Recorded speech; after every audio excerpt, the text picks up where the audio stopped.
Bahaya stagnasi. Aku tahu segala pekerjaanmu, engkau tidak dingin dan tidak panas. Alangkah baiknya jika engkau dingin atau panas. Wahyu 3 ayat 15. Apa yang terjadi jika perjalanan kita tertunda 4 jam tanpa bisa melakukan apapun? Jane Rowling, yang dikenal dengan nama J.K. Rowling, memakai 4 jam membosankan saat kereta yang ia tumpangi mogok untuk membuat kisah petualangan anak yang menjadi ahli sihir, Harry Potter.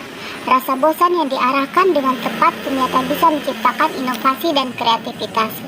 Beberapa karya dan inovasi lain pun tercipta karena hal sama. Tapi, bagaimana jika kebosanan itu mengarah ke stagnasi?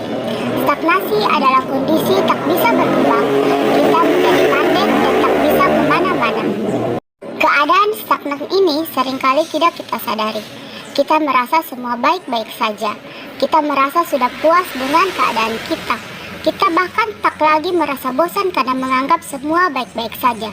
Kita pun enggan melakukan hal di luar yang sudah ada. Kenapa harus belajar lagu baru? Bukankah lagu lama sudah bagus? Pendeta ini berkhotbah lama sekali. Apa dia tak tahu jemaat biasanya sudah pulang di jam ini? Untuk apa melakukan cara baru jika cara lama masih bisa dilakukan? Bagaimana jika yang baru justru gagal? Akhirnya kita terjebak zona nyaman. Dan karena yang lain terus bergerak maju, kita yang diam saja itu menjadi tertinggal. Karena waktu terus berjalan, kita pun tertinggal oleh gerak sama. Jemaat Laodikia adalah jemaat yang stagnan. Mereka disebut suam-suam kuku, tidak panas dan tidak dingin. Tidak menyembuhkan seperti air panas, tidak menyegarkan seperti air dingin. Dalam arti lain, tidak berguna. Kenapa? Karena mereka sudah puas dengan keadaannya.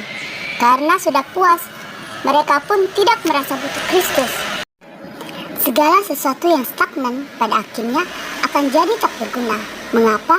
Karena pada akhirnya stagnasi itu akan membuat kita tertinggal. Dalam hal bisnis dan karir ini terjadi.